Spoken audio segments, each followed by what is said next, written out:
My name is Eleanor Blake was 22 years old when she realized that in her parents' house, love came with conditions. She grew up in a quiet suburban town just outside Boston, in a two-story white house with blue shutters and a perfectly trimmed lawn. From the outside, the Blake family looked ideal. A respected father who worked as a financial consultant, a mother who volunteered at charity galas, and two daughters who were expected to represent perfection. But inside that house, perfection had a favorite, and it was never Eleanor. Eleanor had always been the responsible one.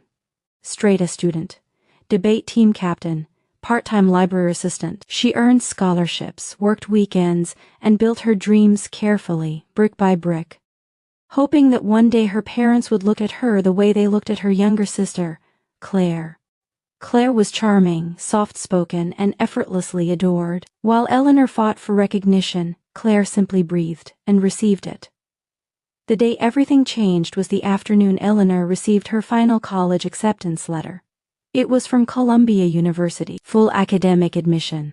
Her hands shook as she opened it in the kitchen, sunlight pouring across the marble counter.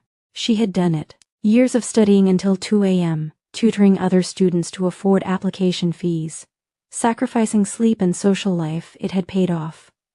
Her father came home that evening, briefcase in hand. Her mother followed behind, already scrolling through Claire's ballet rehearsal photos on her phone. Eleanor waited until they were both seated in the dining room before she spoke. I got into Columbia, she said, her voice steady but hopeful. There was silence. Not the joyful kind, not the proud kind, just silence. Her father adjusted his glasses. That's expensive. Eleanor blinked. I know, but I earned academic scholarships. It covers most of it. I just need help with tuition gaps and housing. Her mother exchanged a look with her father, a look Eleanor had seen before. The kind that meant a decision had already been made. We believe, her father said slowly, that at your age, independence is important. We don't want to enable dependency. The words felt like ice water down her spine. Independence, she repeated quietly. You paid for Claire's private high school, her ballet academy, her European competitions. That's different, her mother snapped gently but firmly. Claire's path requires support. And mine doesn't? Eleanor's voice cracked before she could stop it. Her father leaned back in his chair. You're strong, Eleanor. You'll figure it out. That was the moment she understood something she had been too afraid to admit for years. She wasn't the golden child. She was the experiment. The test of resilience. The one expected to struggle and smile while doing it. 2 months later, Eleanor packed her things into 2 suitcases. She didn't scream. She didn't beg. She didn't cry in front of them. She simply left. New York City didn't welcome her with open arms. It challenged her. She worked 3 jobs. Morning shifts at a coffee shop, afternoon internship at a tech startup, late-night freelance editing projects. She slept 4 hours a night and survived on instant noodles and determination. There were nights she wanted to quit, nights she stared at the ceiling of her tiny rented room and wondered if her parents were right. Maybe she was meant to struggle alone. But struggle became fuel. By 26, Eleanor had co-founded a data analytics firm, specializing in corporate risk assessment. By 28, she was CEO. By 31, her company had expanded internationally. Her name appeared in Forbes' top 40 under 40. The same father who once called her independence a lesson now read about her success in financial magazines. She never called home. Not on holidays. Not on birthdays, not even when she heard through distant relatives that Claire was engaged to a rising political figure, Daniel Whitmore, son of a powerful senator. 9 years passed. 9 years of silence. Then one autumn afternoon, Eleanor received a cream-colored envelope at her Manhattan penthouse office. No return address, just elegant handwriting spelling her name. Inside was a wedding invitation. Claire Blake and Daniel Whitmore request the honor of your presence. At the bottom, in smaller handwriting, was a note from her mother. It would mean a lot if you came. Don't make this about the past. Eleanor stared at the words for a long time. The past. The past was the reason she had a future. She almost declined. But something inside her, not anger, not bitterness, but curiosity, told her to go. The wedding was held at a grand estate in Connecticut. White roses lined the driveway. Luxury cars filled the circular entrance. Politicians, CEOs, and socialites filled the garden under crystal chandeliers hanging from transparent tents. When Eleanor stepped out of her black car, conversations softened. She wore a tailored midnight blue gown, minimal jewelry, confidence like armor. Her parents saw her first. Her mother's smile faltered. Her father's jaw tightened. As she approached, he leaned toward her and whispered, barely hiding his irritation, "Why is this missing piece here?" The words didn't hurt the way they once would have. Before Eleanor could respond, a voice behind them cut through the air. "Shut up." It was Daniel. Claire's fiancé stood frozen, his face drained of color. His eyes were locked on Eleanor as if he had just seen a ghost. He swallowed hard. "This person is..." His voice trembled slightly. "The reason my father's firm survived the federal investigation 3 years ago." Silence exploded across the small circle of guests. Eleanor met his eyes calmly. Daniel continued, "She's the consultant who exposed the internal fraud before it destroyed us. She saved our family name." Her father's face turned pale.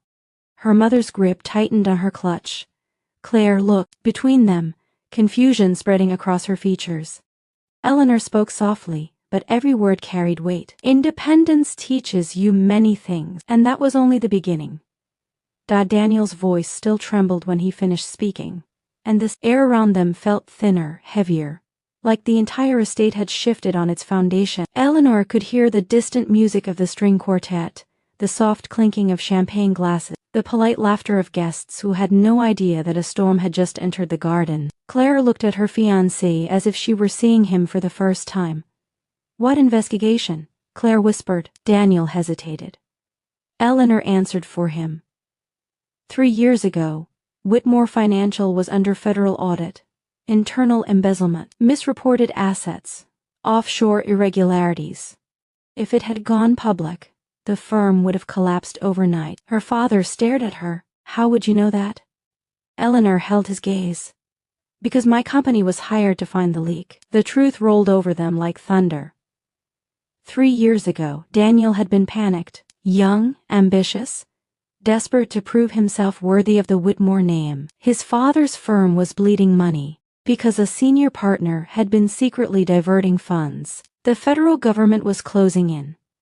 One wrong move, and their reputation would be destroyed. Eleanor had been brought in quietly under a confidentiality contract. She remembered the first meeting in the glass conference room overlooking the city.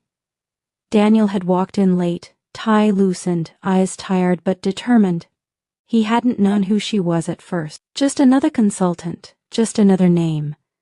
Until she spoke, and then recognition flickered in his expression. "Blake?" he had asked carefully.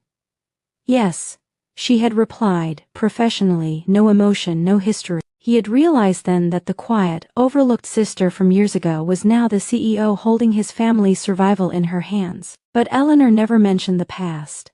She did her job. She uncovered the fraud within 6 weeks. She presented the findings privately, allowing the firm to remove the partner before federal exposure. The scandal was contained. The Whitmores were saved. Daniel had tried to thank her afterward. Not just formally, personally. She refused the dinner invitation. She refused the follow-up meeting. She kept it strictly business. Now, standing at his wedding, those memories rushed back into his eyes. Claire turned to Eleanor. "You never told us. You never asked," Eleanor said gently. Her mother tried to recover the situation with a brittle smile. "Well, that's impressive. We had no idea you were involved in something so significant." "Of course you didn't," Eleanor thought, "because no one ever asked what I was building." Daniel stepped closer, lowering his voice. "There's more." Eleanor's eyes narrowed slightly. He wasn't wrong. What no one else in that garden knew was that during the investigation, Eleanor had discovered something else. Something not connected to embezzlement, but far more dangerous. Quiet political donation. Shell companies linked to policy manipulation. Legal, technically. Ethical, debatable. She had kept that information sealed, not because she was afraid, but because she believed in balance. And because at the time, it wasn't her war. Claire sensed the tension. Daniel, what are you talking about? He hesitated again. His composure, the polished political fiancé image, was cracking. Before he could answer, Eleanor placed a hand lightly on his arm. This isn't the time, she said calmly. Her father stiffened. Time for what? Eleanor turned to him slowly. Relax. I'm not here to ruin anything. The irony almost made her smile. For years, they assumed she was fragile, emotional, rebellious. Now they looked at her like she was unpredictable. The ceremony was about to begin. Guests were being guided toward their seats under the crystal-lit canopy. Claire was ushered away by bridesmaids, still confused but trying to maintain her perfect bride composure. Daniel lingered. You didn't respond to my messages, he said quietly. I don't mix personal and professional, Eleanor replied. That's not what I meant. She met his eyes. I know. There had been something unspoken between them during those weeks 3 years ago. Respect, tension, understanding. Two people raised under expectation, suffocating under family legacies.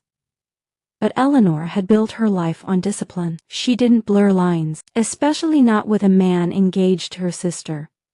He stepped back as the wedding coordinator called his name. Thank you, he said again, softer this time. Eleanor nodded once. As she walked toward a seat in the third row, not front row, not family section, she noticed something else. Whispers, guests checking their phones, recognition spreading. Someone had Googled her. Someone had realized that Eleanor Blake wasn't just successful. She controlled one of the most influential risk assessment firms on the East Coast, a firm that politicians quietly consulted when reputations were on the line. Her father noticed the shift too. For the first time in her life, he looked uncertain around her. The ceremony began. Claire walked down the aisle in a gown that shimmered like glass. She looked beautiful, nervous, happy. Eleanor felt something unexpected then. Not jealousy. Not anger, distance. As vows were exchanged, she found herself thinking about the night she left home. The silence of the house, the weight of her suitcases, the way no one tried to stop her. Independence, that word had shaped her, but it had also cost her something. When the officiant pronounced them husband and wife, applause erupted. Cameras flashed, music swelled. And yet, beneath the celebration, Eleanor sensed tension building again because Daniel hadn't finished his sentence earlier. This person is.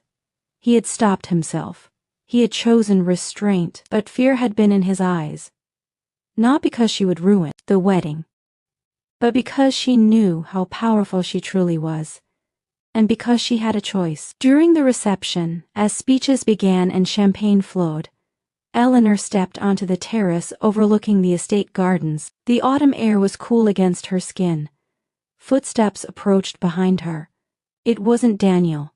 It wasn't her parent. It was Claire. Why didn't you tell me?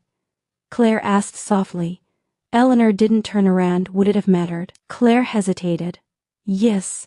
Silence stretched between them. For years, Claire continued, I thought you left because you were angry. I didn't know they refused to help you. Eleanor finally looked at her sister. They didn't refuse you. Claire's eyes filled slightly. I didn't ask. I know. That was the difference. Claire had never needed to fight. Eleanor studied her sister carefully. Claire wasn't cruel. She was protected. Sheltered inside a bubble their parents created. Daniel respects you, Claire said carefully. But when he saw you today, he looked scared. He's not scared of me, Eleanor replied calmly. He's scared of losing control. Claire frowned. Control of what? Eleanor held her gaze. Everything. Inside the reception hall, Daniel was scanning the crowd looking for them, because what he hadn't said out loud was this. Eleanor didn't just save his family's firm, she now held information that could influence his future political ambition. And if she ever chose to step forward publicly, alliances would shift overnight. But Eleanor wasn't driven by revenge. She was driven by principle, and someone at that wedding was about to test it. The music inside grew louder as the reception settled into its polished rhythm. Crystal glasses raised, forced laughter echoing beneath the tent, cameras flashing against perfectly rehearsed smiles. But out on the terrace, the air felt different. Honest, cool, almost sharp. Claire wrapped her arms around herself, her wedding veil swaying slightly in the breeze. "What do you mean everything?" she asked again, her voice quieter now. Eleanor studied her sister's face. For the first time, she didn't see the golden child. She saw a woman standing on the edge of a life she didn't fully understand. "I mean," Eleanor said calmly, "Daniel is building a future in politics. And politics runs on perception, stability, clean records, predictable alliances. I know where those records bend."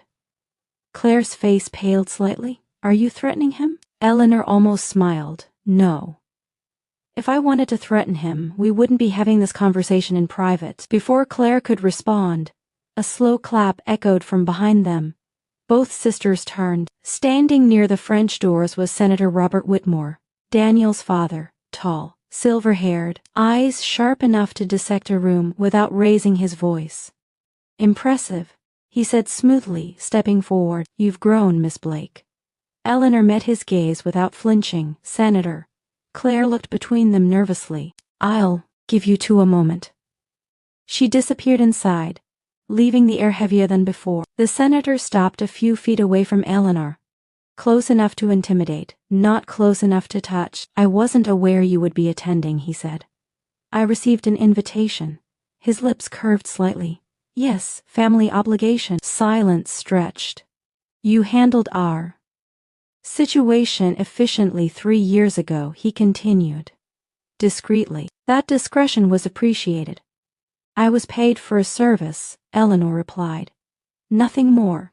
He studied her carefully. "Is that how you see it?" Eleanor didn't blink. "That's how contracts work."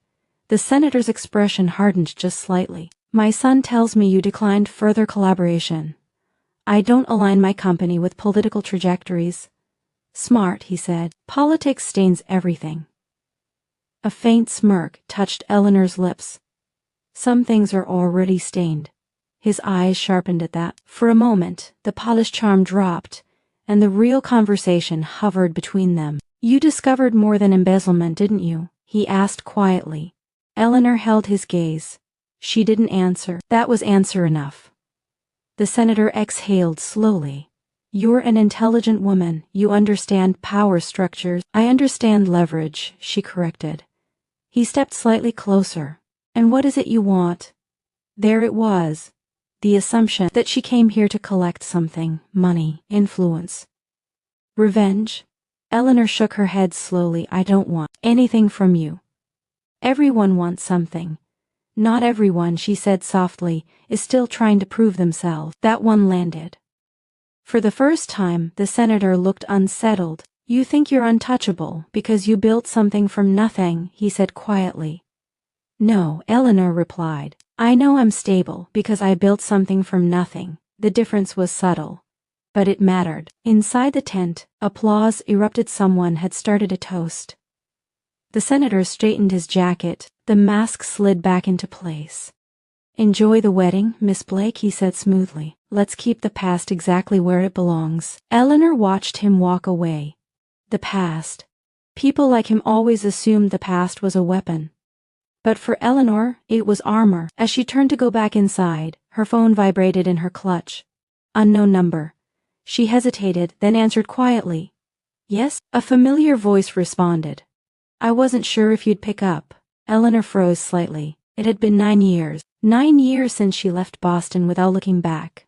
"Michael," she said slowly. "Michael Reynolds. Her college boyfriend. The one person who had seen her at her lowest in New York. The one who stayed up with her during panic attacks. The one who held her when she cried after her 3rd job interview rejection. The one who disappeared suddenly during her final year. "You look different," he said softly. Her stomach tightened. She turned slowly. Across the reception hall near the bar stood Michael, older, broader, but unmistakably him, and beside him, her father, laughing with him. Eleanor's pulse slowed, not sped up. That was her strength now. "Why are you here?" she asked calmly into the phone. Michael's voice wavered slightly. Your father invited me. The world didn't tilt. It clicked. 9 years ago, during her final semester, Michael had abruptly broken things off. No explanation. No argument. Just distance. Then silence. 2 weeks later, her internship offer mysteriously fell through. At the time, she thought it was coincidence. Now, she watched her father place a hand on Michael's shoulder like a proud mentor. Pieces aligned. You took the job, didn't you? She asked quietly. On the other end of the phone, silence. Then I was young. Her jaw tightened slightly. So was I. Michael swallowed. Your father offered me a position at his firm, said long-term stability mattered more than chasing unstable startups with you. Eleanor felt something inside her chest shift, not heartbreak, not rage. Clarity. And in exchange, she asked, he suggested, Michael admitted quietly, that it would be better if you weren't distracted. Distracted by love, by partnership, by someone who believed in her. Her father hadn't just refused to fund her education, he had ensured she walked alone. The noise of the wedding faded around her. For 9 years she believed she was abandoned, but she had been engineered into isolation. You should know, Michael continued weakly. I regret it. Eleanor ended the call. She didn't need apologies. She needed truth. And now she had it. Her father noticed her watching. Their eyes locked across the room. For the first time in her life he looked nervous, not because she was emotional, but because she was composed, because she now understood the depth of manipulation behind her so-called independence. He had never believed she would fail. He believed she would succeed. Alone. Controlled. Separated from alliances he couldn't manage, but what he failed to predict was that she would build her own empire. One he had zero influence over. The music shifted into a slow dance. Claire and Daniel stepped onto the floor. Applause rose again. Eleanor walked calmly toward her father. Each step measured, each breath steady. He forced a smile. You're enjoying yourself? She stopped in front of him. No, she said evenly. But I am learning. His smile faded. Michael stood awkwardly beside him, unable to meet her eyes. You interfered, Eleanor said quietly, so only they could hear. In my relationship. In my career. Her father's voice hardened. I protected you. From what? From building your life around uncertainty. She stared at him. I built my life around certainty, she said softly. Just not yours. He leaned in slightly. You're successful because you had to struggle. No, she corrected calmly. I'm successful because I refuse to let you define my limits. The music swelled again as Claire laughed in Daniel's arms. The picture-perfect wedding. The powerful families, the illusion of control. Her father lowered his voice. What do you want, Eleanor? There it was again. Everyone assuming she came to collect something. She looked him in the eyes. I wanted to see if you would ever tell the truth. Silence. He didn't answer. Because the truth would cost him pride, and pride had always been his real currency. Eleanor stepped back. You taught me independence, she said quietly, just not in the way you intended. She turned away. But behind her, she didn't see Daniel watching the entire exchange, and she didn't hear the quiet argument starting between Claire and her new husband. Because the wedding wasn't the climax, it was the fracture point, and by the end of the night, someone would publicly choose a side. The music softened as the evening reached its peak, but beneath the glow of chandeliers and forced smiles, tension moved like an invisible current through the reception hall. Eleanor stood near the edge of the room, calm, composed, watching everything with quiet awareness. She didn't need to raise her voice. She didn't need to expose secrets. Her presence alone had already shifted the balance. Daniel stepped toward the center of the floor for his speech. Claire stood beside him, her hand lightly gripping his arm, but there was uncertainty in her eyes now. Not fear, awareness. Daniel cleared his throat. The room slowly quieted. I want to thank everyone for being here. Tonight, he began, the practiced confidence returning to his voice. Family is everything. It shapes us, protects us, challenges us, Eleanor noticed her father straighten slightly at those words. Daniel continued, but then paused. And sometimes, he said carefully, family teaches us independence in ways we don't understand at the time. A few guests chuckled politely, but Daniel wasn't joking. He turned slightly, not toward Claire, not toward his father, but toward Eleanor. 3 years ago, when my family faced the most difficult crisis in our professional history, someone stepped in quietly, not for recognition, not for power, but because it was the right thing to do. The room shifted again. Claire looked at him surprised. Daniel took a breath. That person is here tonight, and without her integrity my family's name would not be standing the way it is today. Whispers spread across the guests. The senator's jaw tightened. Eleanor didn't move. Daniel's voice steadied. Eleanor Blake, thank you. Silence. Then scattered applause. Not dramatic, not explosive, but real. Claire slowly turned toward her sister. Understanding replaced confusion. For the first time in her life, Claire wasn't standing in Eleanor's shadow. She was recognizing her strength. Eleanor didn't step forward. She didn't need to. Her father looked at her differently now. Not as a rebellious daughter, not as a missing piece, but as an equal. After the speech, as music resumed and conversation reignited, her father approached her one final time. There was no arrogance in his posture now. I thought I was preparing you for the world, he said quietly. Eleanor met his eyes. You were protecting your version of it. He hesitated. I interfered because I was afraid you would fail. She shook her head gently. No, you interfered because you were afraid I would succeed without you. The truth landed heavier than any accusation. For a long moment, neither spoke. Then quietly, almost reluctantly, he said, I'm proud of you. 9 years ago, those words would have healed something. Tonight, they simply closed a chapter. Thank you, Eleanor replied calmly. No tears, no dramatic embrace. Just acknowledgement. Claire joined them a moment later, her veil slightly undone, her expression softer than before. You didn't come here to destroy anything, Claire said. Eleanor smiled faintly. I don't destroy, I build. Claire hugged her gently, sincerely, and for the first time it didn't feel like competition. It felt like two women who had grown differently but grown nonetheless. Later that night, as Eleanor walked toward her car, the estate glowing behind her, Daniel caught up to her one last time. You could have exposed everything, he said quietly. I know, why didn't you? She looked back at the lights, the celebration, the carefully structured world of influence and reputation. Because power isn't about using leverage, she said calmly. It's about knowing you don't need to. Daniel studied her with something close to respect, maybe even regret. You changed the room tonight, he admitted. Eleanor gave a small, knowing smile. No, she said. The room changed because it finally saw clearly. She stepped into her car. As it pulled away from the estate, she didn't look back. Not because she was bitter, not because she was angry, but because she was complete. 9 years ago, she left that house believing she was unwanted. Tonight, she walked away knowing she was unstoppable. Independence was never punishment.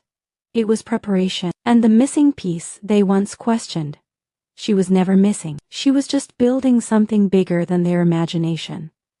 Sometimes rejection is redirection. Sometimes the people who refuse to support you are unknowingly preparing you to stand alone. Eleanor Blake was never the forgotten daughter. She was the foundation they underestimated. If this story moved you, remember this. Success is the loudest answer to silent doubt, and independence is not abandonment. It is strength in disguise. Like and